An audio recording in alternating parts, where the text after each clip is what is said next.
Hi, Shannon here from houseimprovements.com, and in today's video I'm going to show you how to install one of these newer type of pot lights.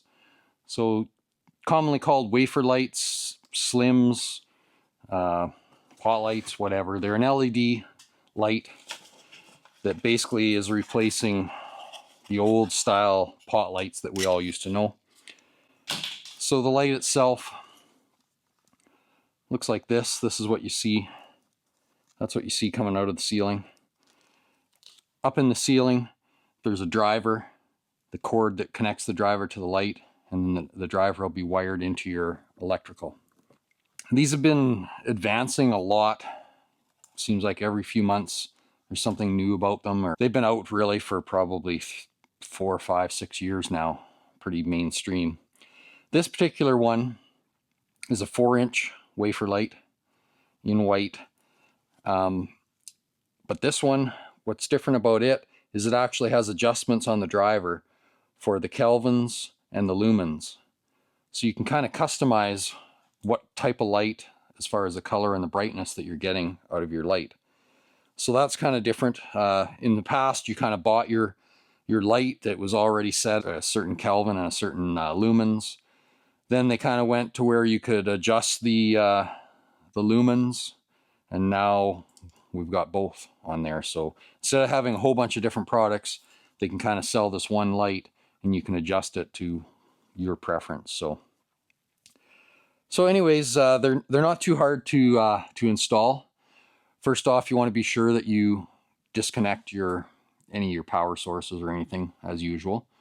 Okay, so we've done that. We're in the new build here out at the cabin, and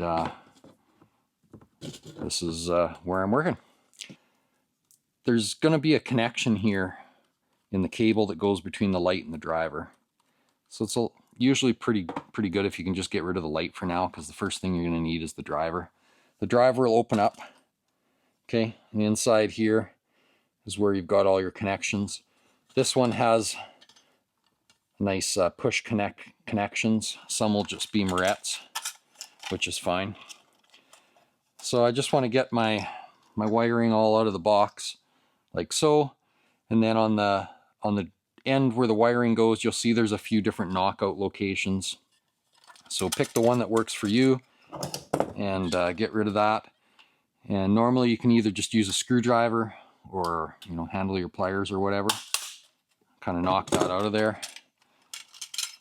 Go inside, pull it off, get rid of it. Okay, what these don't come with is a wire clamp. So you're going to need a clamp. This one here happens to be a plastic style. So it's got a little shutter in there. So when you push the wire in there, that shutter will push in with the wire, but it won't allow the wire to pull back out. So once you look at your clamp, you'll see, I don't know if you can see here, that's on an angle, and it'll all make sense once you see it which way to put it in, but it does need to go in the proper direction. You want it so your wires will feed in against that, with the same angle as that little damper in there, that little clamp. Okay, so we've got that. This brand here is made that we could have 2 wires here. Like if this was just a loop here and going on to some more wires or back to the switch or whatever, you could have a second wire here, and it would all fit in here just fine. So now you're going to want to strip the outer sheathing off. Because the junction box part of this driver is so small, I don't like to have 8 inches of stripped wire, because it just gets too tight to fold that all up in there. So normally what I do is I use my stripping pliers, and kind of the length of the nose is what I like to do. So I strip that outer sheathing off.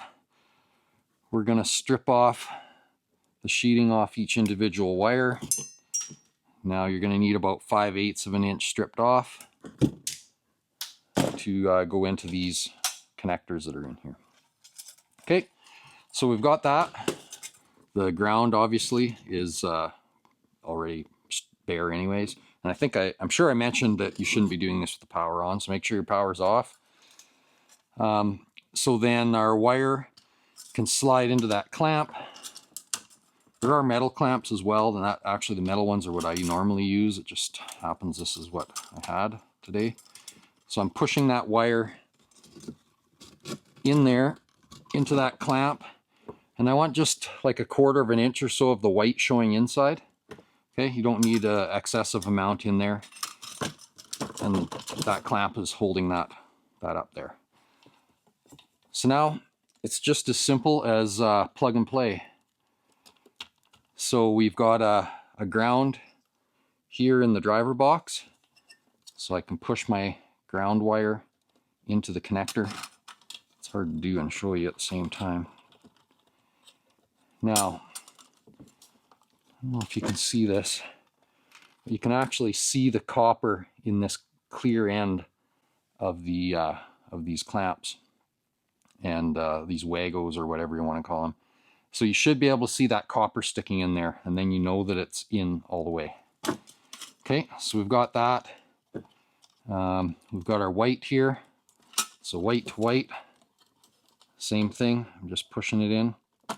Make sure I can see the bare copper in the end there. Flip it up out of the way. Now I've got my black wire, my hot wire. Same thing. Push it in.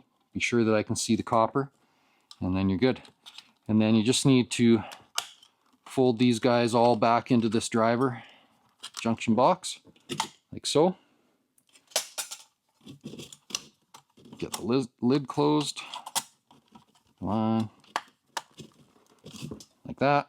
Okay. So we've got that. Now we can fasten this light back on. What I should show you before it's hooked on there is what I'm going to do is stick all this stuff back up into this hole that we've drilled in the ceiling. And by the way, the light will come with a template for your size, and then what I like to use is a hole saw to drill those. So, but whatever. But you will get a template for the actual size. This is they call a 4-inch light, and I can't remember now. I think I used a 4 1/8 inch hole saw. Might have even been 4 1/4, but there isn't much of a lip on these. Like here's your outer edge, and this silver part here fits up into the hole, so there isn't, you don't have a lot to play with there, so don't go too big and have a hole that's too sloppy. So as I said, this is going to get hooked to this wire. We're going to start sticking this all up inside our void up there, and then when it comes time to putting the light in, they've got these spring-loaded clamps here. I call them mouse traps because if you ever had one snap your finger, you know all about it. So anyways, then we'll get these up in the hole, and those are going to snap onto the top side of the finished ceiling, and that's what holds the light up there. So really simple. In our case, this is an attic above us, so we've got a vapor barrier, we've got a vapor box up there that's continuing our vapor barrier all the way through the house. So all this is getting tucked up inside of that vapor box. So we've had to use a fairly big vapor box to create that void in the insulation. Okay, so I'm just going to work my, oh, I forgot to set my settings on here. So this particular light is in the shower, so these are okay for damp locations. And I'm going to change my kelvins here to about 3000. The nice thing about this is if I'm not happy with the light I'm getting out of each one, I can pull it down easy enough and change those settings. So you can kind of customize it even after the fact. So just be careful when you're putting that all up in there that you don't slide those switches and change what your settings were. Now, I usually find it helpful if I can get one side up in the hole and then get this other one up in there and get my fingers out of the way and slide it up in there. Okay, so you can see fits nice and tight and looks good. It doesn't project down from the ceiling a whole bunch. Now, if you want to get this down, normally you can just get a hold of them and pull it down. As you can see, not that hard. Get your fingers in there, get the mouse traps bent out of the way, and you can pull it right down. Okay, so it's as easy as that. Really not a whole lot to it. Just quick and simple. I don't know how many I had to do here in the cabin. I think we were close to 20 different lights here on the main floor, and I'm down to my last 2 or 3, so I'm glad to see that done, and we're moving on with this project. So please click the thumbs up, subscribe to the channel, make a comment below. Have you ever used these lights? Do you like these lights? Do you not like them? Let me know what you think.